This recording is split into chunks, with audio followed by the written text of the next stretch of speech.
Hello and welcome. This is the COVID Conversations. My name's Kyl Reber. This interview, like all the others that we're doing, is a conversation with somebody that I hold near and dear to me, that I want to delve a little bit deeper into their lives, find out a little bit more about them, no matter how long or short I've known them for.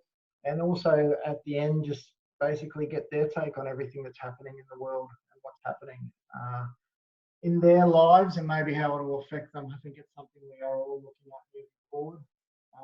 So far, the interviews that we've done have really gone on a range of topics. This one, I'm sure, will go on another range of topics, only because I've known this person for many, many years. I've travelled around the world with this guy. He's looking a little bit greyer than I'm used to, but that's his quarantine beard, I guess you'd say. But Matthew Ball, it's a pleasure to have you, and as always, to speak to you.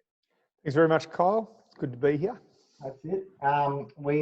We have all been begging Matt to grow what hair he has to get a little bit of on the top, match the bottom, but he so far hasn't given in. But there'll be a petition going out after this to get this all to happen. Kyle, the hair from my ears is what I'm going to grow up and tie across the top. If you need any, just come and see me. I can literally start to plait this. So Matt, obviously a lot of people would know you from a martial arts point of view.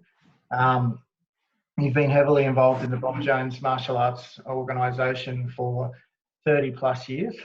And you have made a living out of it. You've made a life out of it. And you've been lucky enough to travel the world as a result of it, which we'll get to talking about a little bit later on, plus a lot of other things, because I know there's a lot more to you, having spent a lot of time with you. But let's go. The next question, the barbecue intro. Hang on. It's not early enough or late enough. No, my name's Kyle. What's your name, mate? What do you do? Oh, g'day, mate. Well, my name's Matt, and I run a small martial arts gym in Somerville in Victoria. And, we have sessions that we focus on teaching children martial arts, teenagers martial arts, and adults. And we go from people who are just participants that just want to take on a new sport or a new life interest, right up to professional athletes. Sounds really interesting, Matt. Now, Somerville. You like our role playing? Now, Somerville. Whereabouts is that? Somerville is in Victoria, south of Melbourne. We're about 40 kilometres from Melbourne, or about 60 minutes when you're travelling, and a little bit south of Frankston. So I'm very close to Billy Monet's club, about 10 minutes south of that. Mm-hmm. And we're near the water. We're at the start of what's called the Mornington Peninsula. So we're between the two major bays in Victoria, Western Port Bay and Port Phillip Bay. The interesting part about that is that Western Port Bay is to the eastern side of the main bay. So we're not sure why it's Western Port. Anyway. I told you I would learn something I didn't know. Yeah. All right. Thanks for coming. Been great. Talk soon. Now tell me, Matt, you've been doing martial arts for quite a number of years. We won't give your age away as yet, but you're getting, we're around about the same age. Been great. Yeah, the clues are there. You started martial arts very late, and you basically have been running a martial arts club in some capacity, essentially, since you were a teenager. What did you do prior, and what basically made you go, well, look, I reckon I could make a living out of this? So, I started when I was maybe 13 or something, year 8, I think, something like that, 12, 13, around there. And when I was about 16, 17, my first instructor had to stop training. And my instructor over him, Nigel Kendall, asked if I could just continue on with the school. And he wanted me to take over 2 schools, but at the time I was doing some night school as well. And I could only take over 1 club. So it was quite interesting times. Mum and Dad would drive me to the club. I'd be teaching children and adults, and the adults were amazing. I look back now and I can't believe that they were so polite and tended to let me think that I knew things about the life and stuff. So that was incredible. And then at the same time, I was working in a bank. So I left school at the end of year 11 and worked for a bank. And I was fortunate enough to work in Melbourne in the head office. And it was at a time when the banks were collapsing. So I worked for the State Bank, which collapsed under the Tricontinental, which was an international bank, collapsed. That was a leg of State Bank, which took down the government's bank. And then I was working for the State Bank, Commonwealth Bank while they were merging. And in between that, a few building societies collapsed, Pyramid Building Society and a few others. And I was put into a task force with that. So I was the gopher. I was like 17-year-old runaround. And we started off with 3 executives and myself. And within a week, it was up to 65 staff, something like that, manning phones and putting together computer systems and how everything's going to work and having to liaise with the government. And it was a really, really exciting time. It's actually something out of tragedy for a lot of people, but it really spurred me on and gave me a lot of insights, the importance of record keeping, the importance of being careful with your banking, the importance of not stretching yourselves on loans. So at the time, interest rates were like 19% for people to borrow. So it was a pretty rough time for a lot of people and stress, but it was very, very exciting for me. At the end of that, it's like a 3-year process, I guess. And at the end, we got down again to the 3 executives and myself. And one of the main executives that I got along with really well wanted me to move up to Sydney. But I was enjoying my martial arts training far too much. I was running the club for a few years by then because I was probably close to 20, 21, somewhere around that. And yeah, maybe 20. And getting ready for my 3rd degree. And, you know, I didn't want to go and probably more even than the martial arts. I had a girlfriend that's now my wife down here at the same time. So I said to him, no, I'll go out to a branch and I'll try what a branch is like. And he goes, oh, I don't think you'll like it. And I went out to the branch and it was such a different atmosphere. So you went from working with executives that treated you really well and knew how to encourage to get the best out of you. You wanted to work hard for them. I'd go in and do so many extra hours because I wanted to do the best for them. And then I went to a branch where the manager they didn't know how to work people the same. And it wasn't just the one manager. I found it with a few.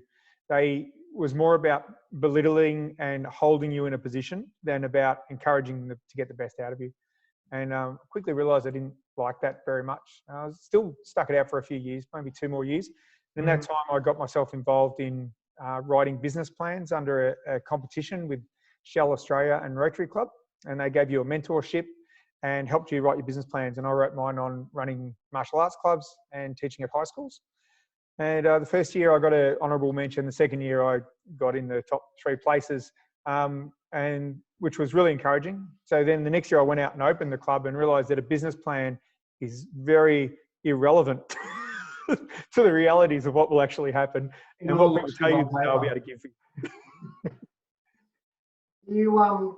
Do you look back on that time, because you sort of answered one of the questions that I was going to ask. You were like a 16, 17-year-old kid teaching grown adults. There is obviously something, and I mean, I've seen it, there's something in your demeanour where people older than you are willing to take instruction. What sort of advice do you think, what do you think that is? Is it actions speaking louder than words? Is it the way you carry yourself? What do you think it would be? Because we have a lot of, you know, not just instructors in our system, but people in business who are younger having to direct older people, and they will clash. What advice would you give them? Yeah, look, I mean, I get it wrong more than I get it right, but it's always been a real conscious decision for me from quite an early time that I enjoyed that role. So even at high school, by year 9, we did a peer support program where you help the new kids coming through. So you help the year 7s and things. And I got a massive amount out of doing those programs. Everything I could do that I could learn more about leadership and more about helping other people and being in service of people, but not in servitude to people. I did. So I would read coaching books and I would look at leadership things. And even now, I still, it's a strong passion of mine to try and be better at it. So yeah, it comes down to all the things you mentioned. It comes down to your demeanour and the way you carry yourself. It comes down to trying to give a clear and concise message not overly confusing yourself. And yeah, actions do speak louder than words. So like I say, I've made plenty of mistakes, and I was probably, I had a big gap where I wasn't good. So from sort of 16 or 17 to about 22, I reckon I was doing a really good job. Then when I got to about 22, I was married already. And one of the parents came up to me and sort of said, "Oh, I want you to be the role model for my son. My husband's left, or is not very good, or whatever."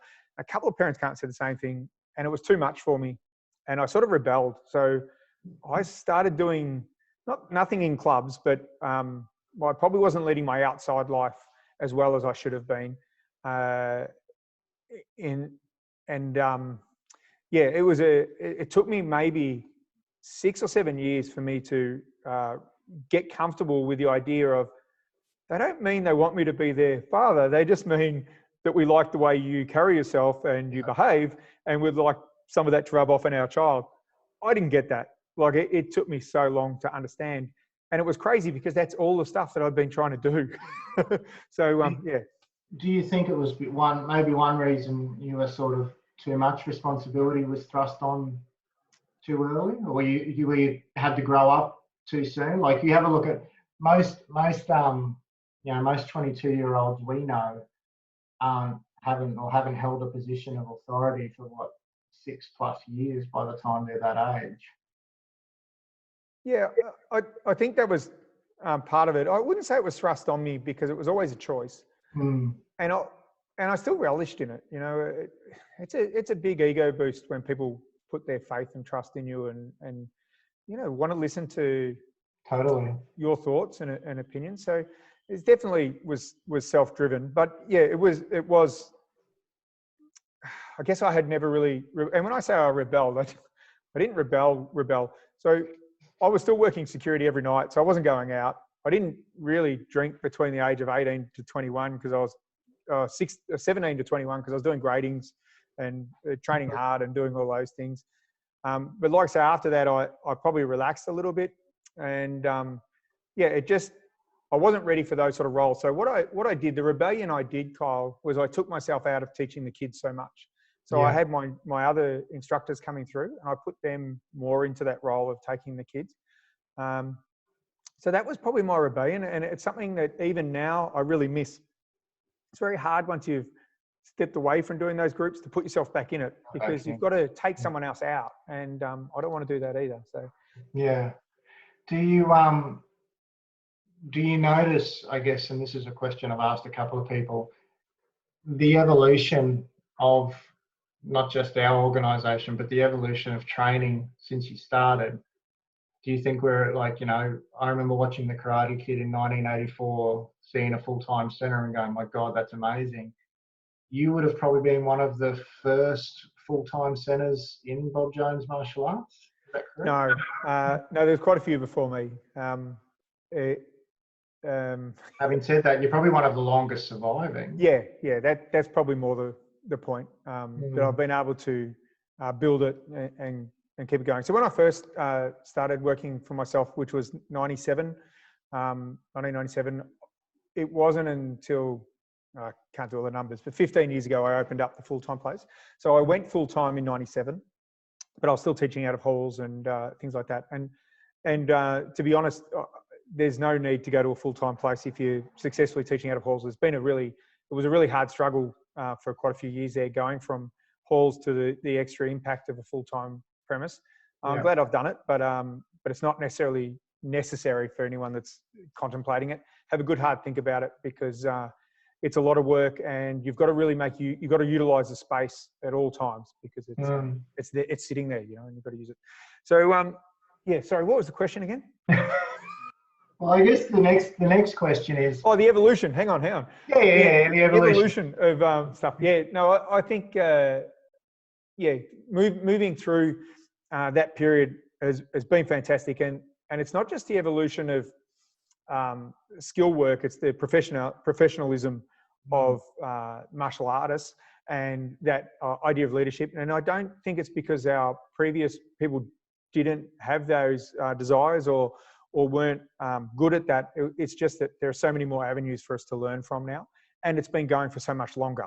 You know, Yeah. if you think that martial arts really only came into Australia in the 60s, late 60s, didn't really start taking off until the mid 70s, you know, with Bob Jones and a few other major groups. It's a young industry, you know, and the new wave of instructors that are educated and more business minded, I would say, but still in that wanting to do the best in their martial arts. I really think that's only that's only been going for the last 10 years, maybe, that's been a big drive. So we go to fight shows now, and the vast majority of the coaches are highly educated, driven people, males and females, and so are the fighters.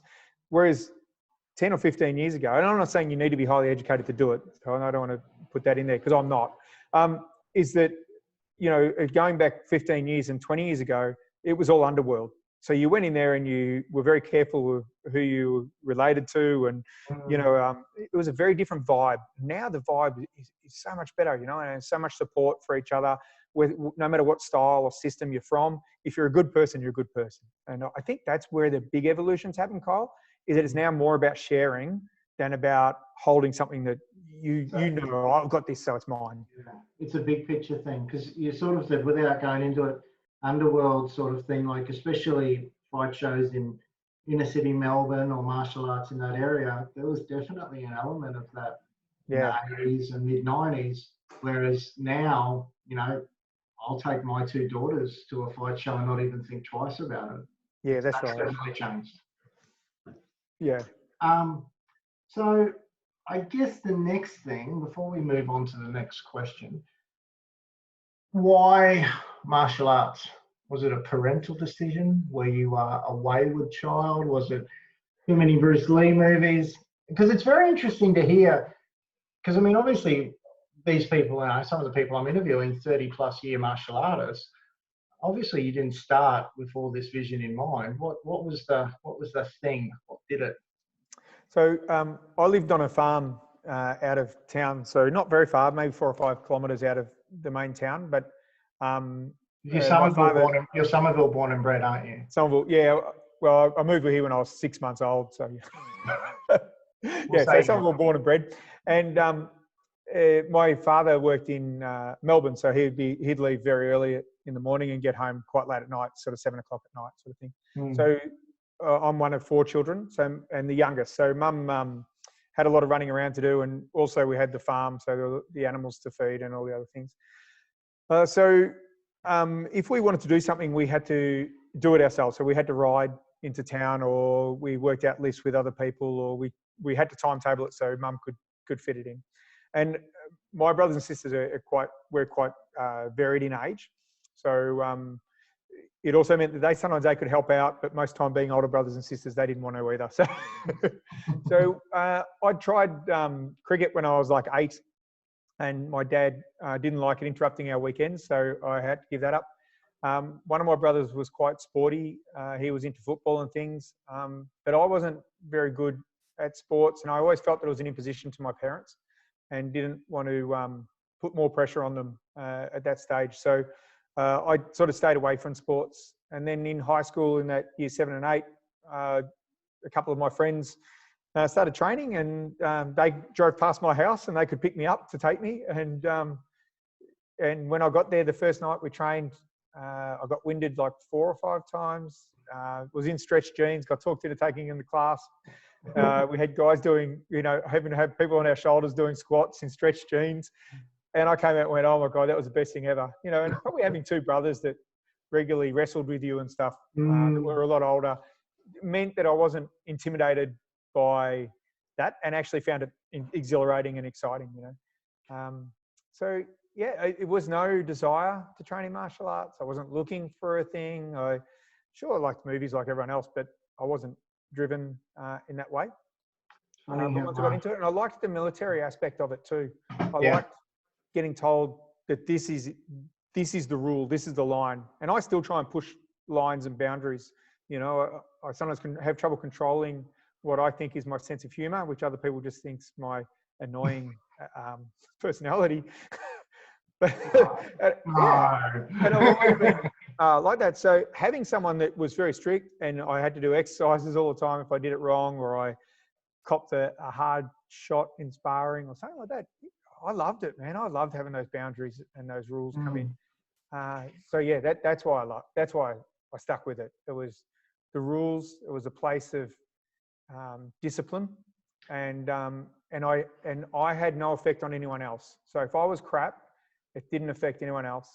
It only was my struggle. Yeah, sounds very familiar. It and again, from now you would call yourself a lifelong martial artist. There's no timeline really on it. You're going to do it until you can't do it anymore. That's right. Yeah, and it's interesting, I think, Kyle, what changes as we continue going is even what's this is getting esoterical, but what is our martial arts training? Because there's sometimes I can forego the physical aspects for a little while, and not feel totally lost or that I'm lost a bit of my heart, but my mind's always martial artsing, and other times my mind needs a break. So just doing physical stuff and not thinking about it at all, just having someone, I love going to a seminar or a class and someone just telling me what to do. And these Zoom classes have been awesome. So like my guys are running classes, I'll go home and do the class on the computer with them. And I'm loving it because I'm not having to think and it's just clearing my head from the day. And it's been great. Yeah, it's definitely a different medium. So let's move on, because I could probably, well, as we know, I could talk to you all day, but I need to cut this off at some point. What's Matt Ball passionate about? So this was hard, Kyle, because you let me know about this question, and I've tried to have a good think about it. I've had some very interesting answers. So, yeah. This answer's probably going to be a bit crap, but I'm passionate about having a good laugh, and probably more in the term of having a good crack. So nothing pleases me better than being around people who I love and enjoy, and having my face hurt and the back of my head hurt from laughter, and especially when it's spontaneous, when the night looks like it's going to be totally different, and then the night is either hilarious or incredibly dangerous, but you survive it, and then it becomes hilarious. There's been a few of those nights.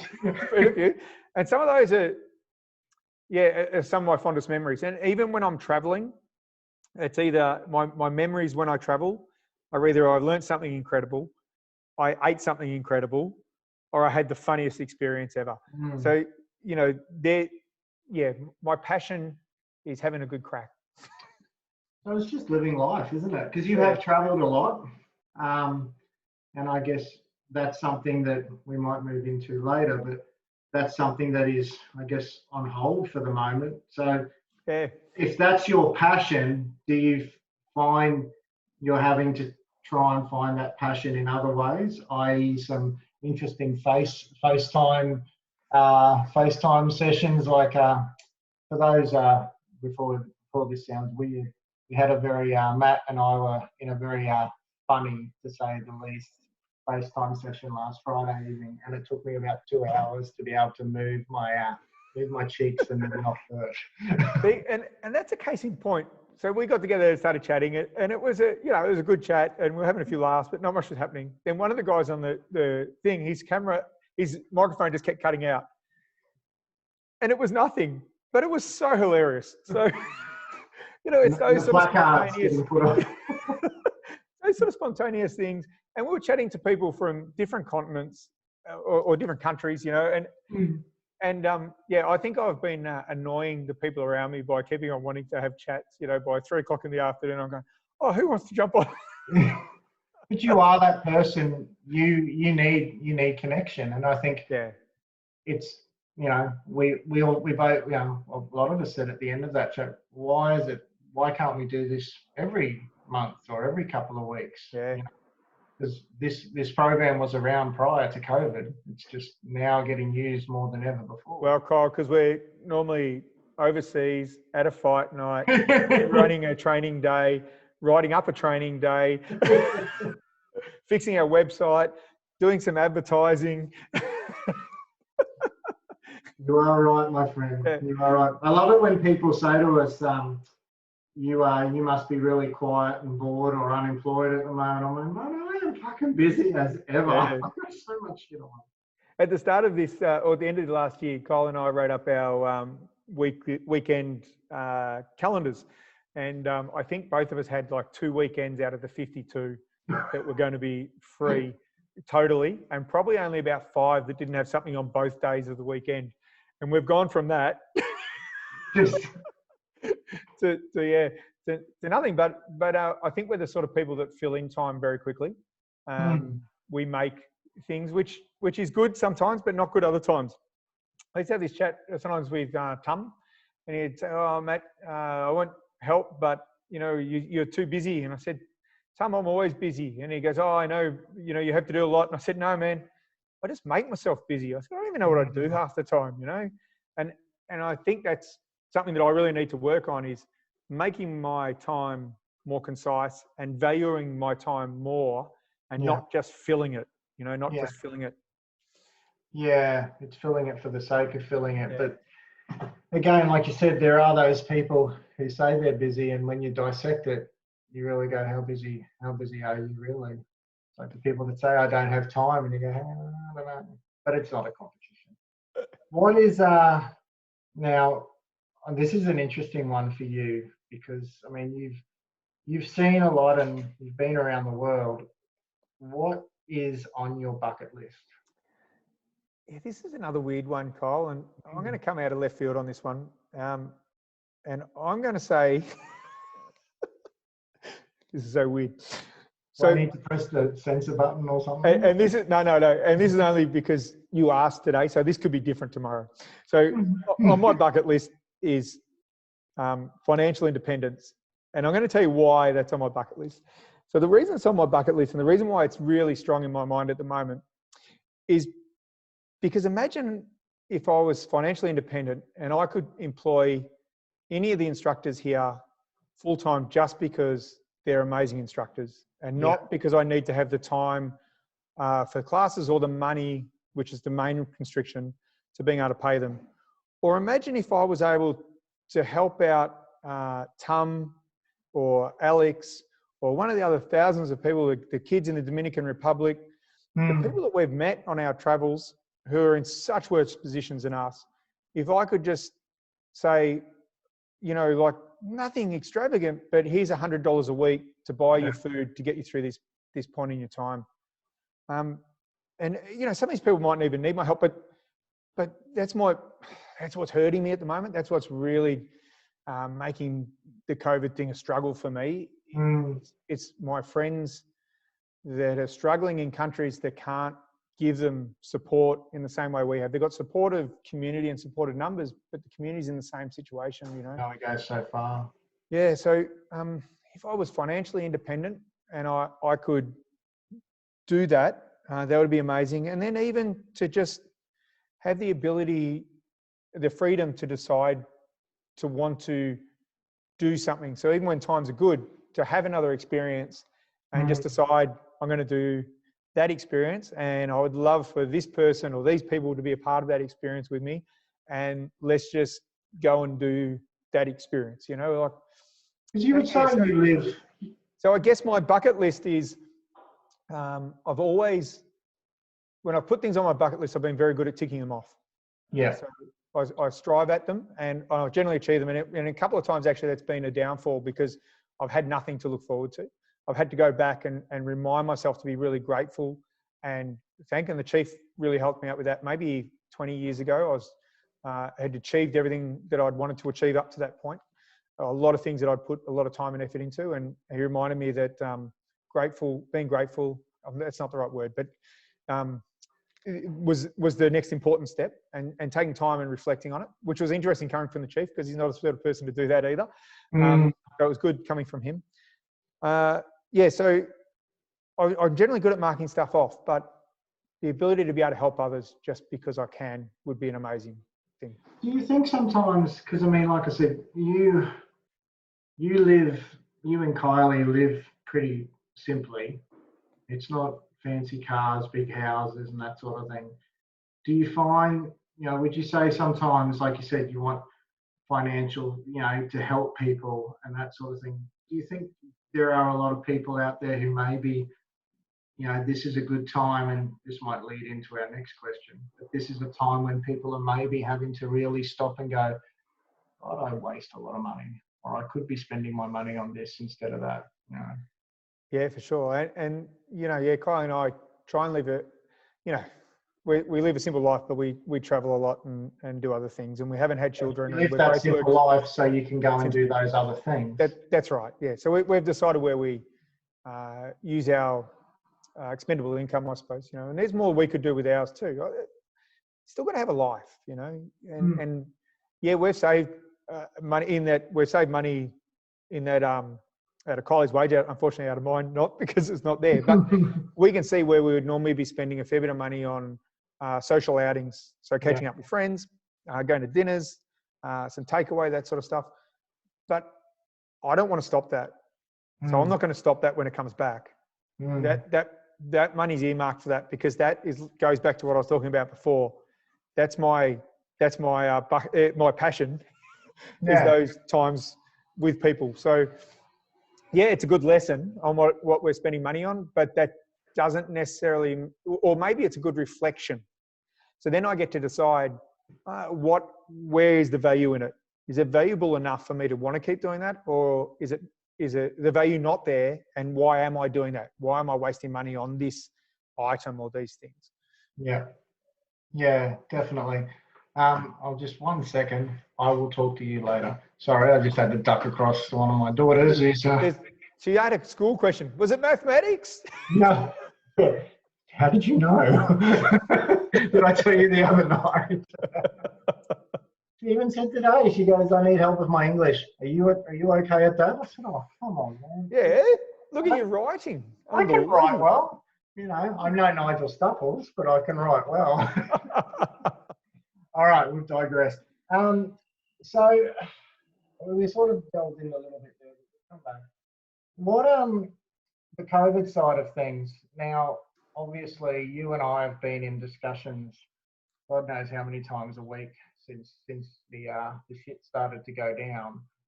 So we are affected as a business. So you've obviously got that effect and how it's affected you. But is there stuff I said in my one of my live feeds, I think it was this morning, how has your outlook changed? Because at the time of this interview, we are into the 6th week of shutdowns. And now we've got God knows how many more weeks to go. What are you has your focus shifted? What are you taking away from it? What are you thinking moving forward? Yada, yada, yada. There's a lot in that. So I'll broad picture it, and then I'll try and bring it back to what I've contained out of it. So broad picture, as far as the club's gone, we're actually doing some maintenance and construction around the place that's as cost effective as possible. So a tin of paint, or moving things, or just cleaning things up. So we've got a bit of that work going on to make use of the downtime and to keep myself active.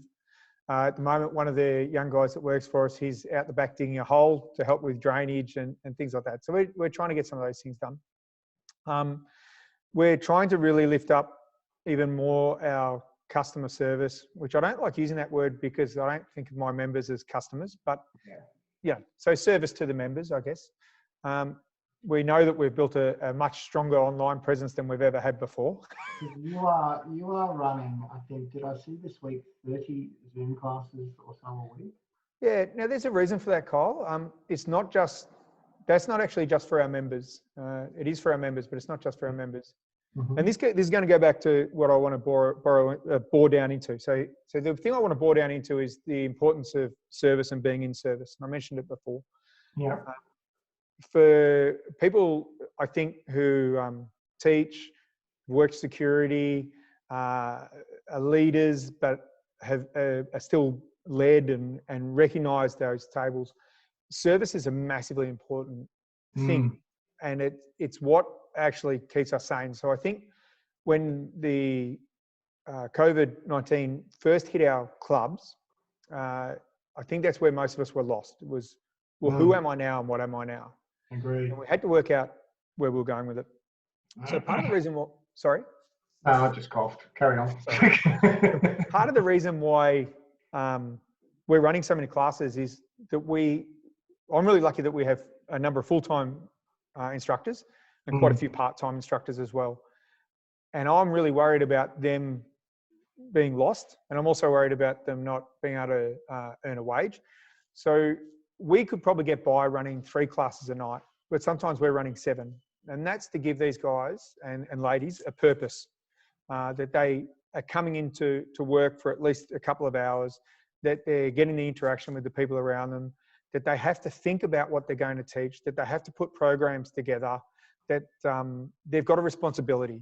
And the responsibility is as a leader for them to give things to other people. And their responsibility is in service to those same members and in service to me and to our gym. And then it's the same for me. So I'm in service to them. You know, I'm running around 100 miles an hour trying to think of things that we can do better, not only for our members, but for my instructors. And then I'm looking at our wider community and I'm thinking, what can we do to help our wider community? You know, so what can we do for BJMA Victoria? What can we do for BJMA Australia? What can we do for BJMA internationally? How do I help Alex? How do I help Tum? How do I help, Sylvie? How do we help, you know, so all these people that we're trying to incorporate. And I guess that all sounds like I'm trying to be good for everyone else. That's not true. I'm doing it for me because I spoke to you when this first happened, Kyle, and I said, what do I do now, mate? All I do is I pre-plan. I plan for the future and I set dates and I organise things and make these things happen. And now I can't do that. We don't know when it's going to stop. We don't know what dates are going to come up. Nothing. And you and I had many conversations about that, mate, because we're going, what do we do about this event? What do we do about this weekend? And is that too soon to cancel? Do we postpone? And and again, you would have had a lot of students like you that for that period, even now still are lost. Something that was such a massive part of their lives, even if they want, it's not a fact that they have a choice. They don't have a choice now. They can't come and physically train. So to me, the big thing out of it is to find how to put yourself in service. And when I say that, we're all already in service. You've just got to change your mindset. So it's very similar to what Helen talks about with you get to do it, you know, you get to. So if I'm at home, let's say I had children and I was cooking dinner, I'm doing that for them. You know, it isn't a chore. It is something that I'm going to get to enjoy with them. So if I can put some care and some passion into it, then it's going to be better. I'm going to feel better about doing it. It's not going to be a chore that I'm hating to do. And they're going to feel better about receiving it. If I can instill that same thought process into my children, hey, can you do this for me? Like, and there's no problem asking. I need you to try and set the table.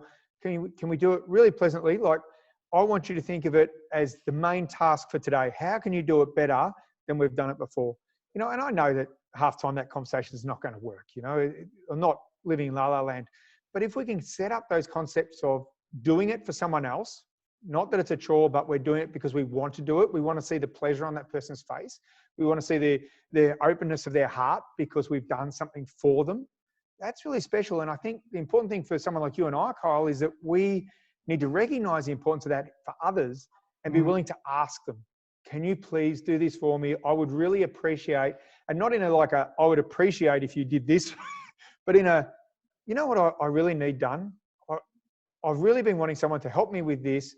If you could do it, because I know you're very good at it, I'd really appreciate it. And that person's probably thinking, man, I've been looking for something to do for days. Like, thank God, you know? So yeah, it comes 2 ways. And that's probably something that's I've reflected more upon over the last 2 weeks than I have for a while. And then that's because now it's looking at a long-term thing. So we're wanting to try and give people stuff that will, like you said, give them a purpose. Because there would be a lot of people out there going, what do I do now? How's the response been with, like, I know you've got a massive community at SMAC. How's the response been with them? Have you would have a lot of people around you for support and that sort of thing. Has there been that real showing of strength? It's been really good. It's sort of in different ways. So there's some people that SMAC's an important part of their life, but the other parts of their life is very full. So by taking it away isn't a big burden yet, you know, or it's not a big hole yet. It's been filled with other stuff. There's some people who are at SMAC that SMAC's a very small part of their existence. It's the 1 or 2 workouts a week. And not having it there is probably frustrating for them, but again, life goes on. Yeah, life goes on. They're going for a walk with their kids or their spouse, which I think is probably healthier sometimes anyway, you know, particularly while the weather's still good in Melbourne. We're about to hit some really bad times of weather. Yeah. So, you know, get it out now. So I have no disparagement. I encourage that. And then there's people who really need us, but can't voice that. They haven't got the language to let us know. And they're the ones that we've got to be really conscious of and be trying to reach out to make joining in with us as easy as possible. And then the vast majority are somewhere in there in the middle where, they're getting onto some Zoom class, they're doing some online course stuff with us, they're messaging on Facebook every now and then, they're keeping in contact in various other ways, whether they're actively involved or not, you know. So out of our 500 members, we've probably had, you know, if people that are trying to stay well contacted, probably less than 100, but the others are all periphery. We're getting things from time to time. They're putting pictures up, you know, a couple of occasional messages, a few laughs on something we do or something like that. So, and that doesn't bother me. I think that's still a relatively good number, you know. Because there's just some people out there that's not always their thing, is it? Right. But if you spoke to that person and said, like you said before, hey, would you mind, or be really cool, they'd just go, yeah, sure.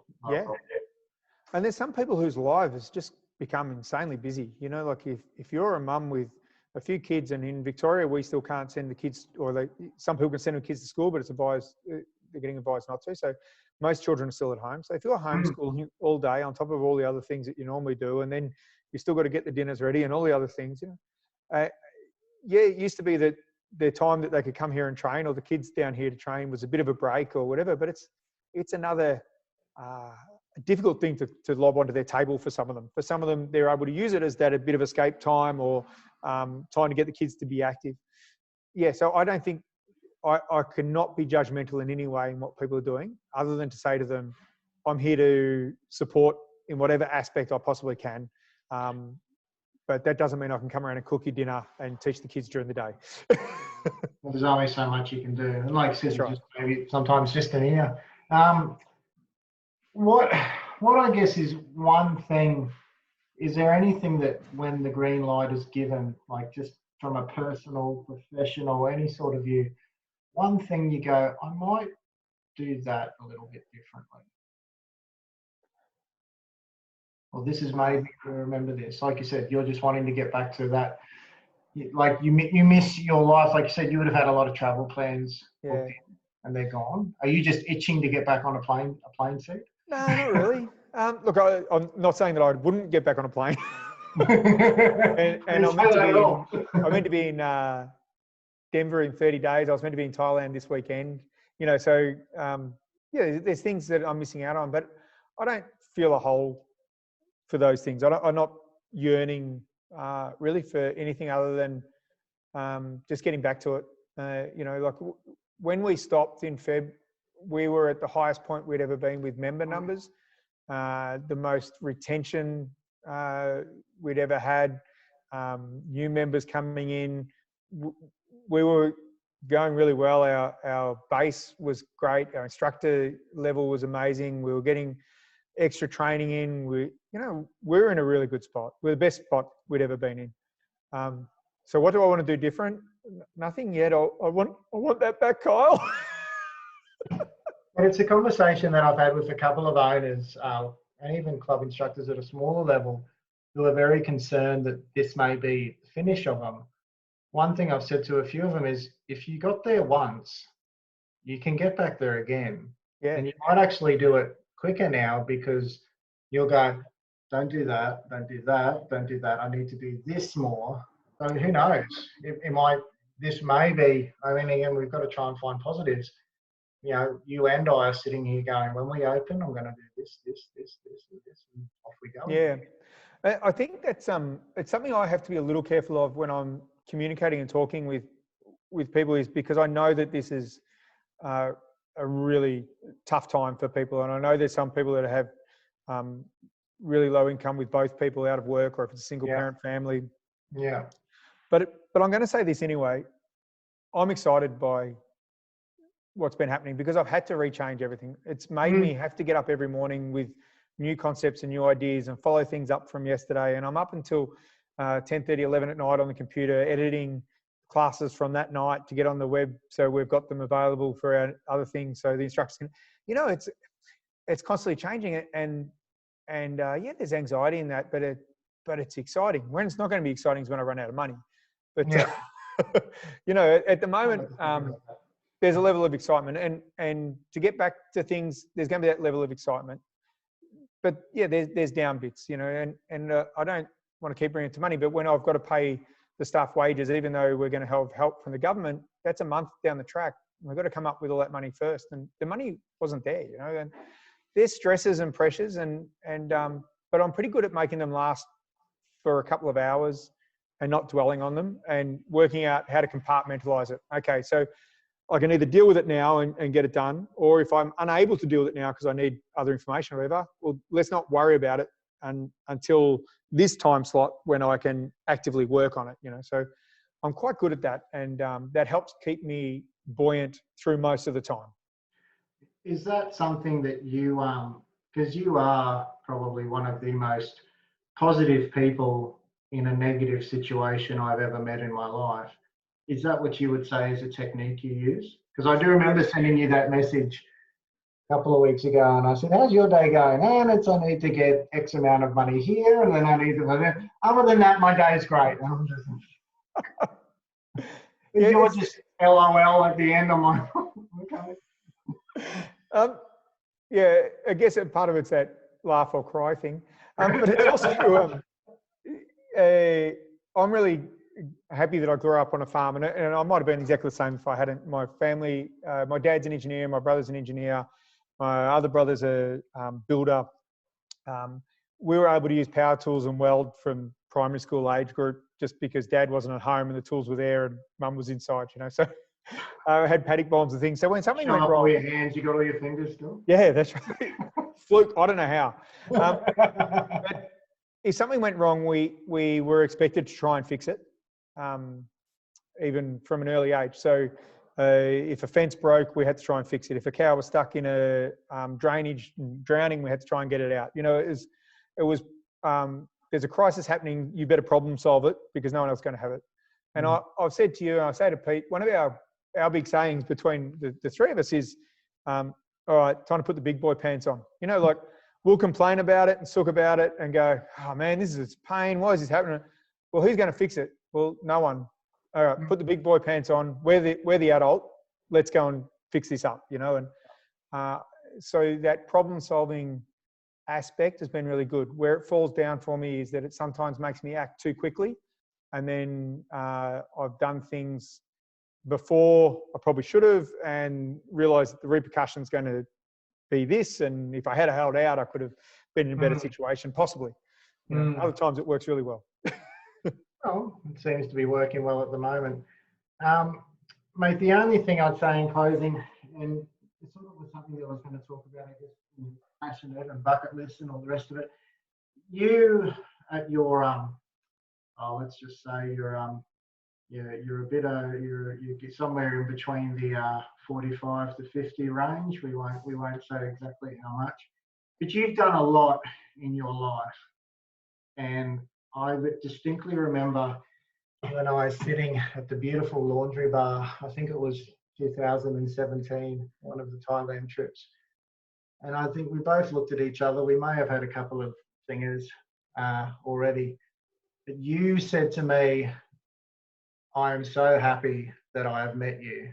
And I said to you, me too, because look at the fucking life we get to lead. How good is this? Are there moments that even in this time, you go, I am still so grateful for everything? Like that wasn't, you know, leaving the bank and doing this was, I don't regret it for a second.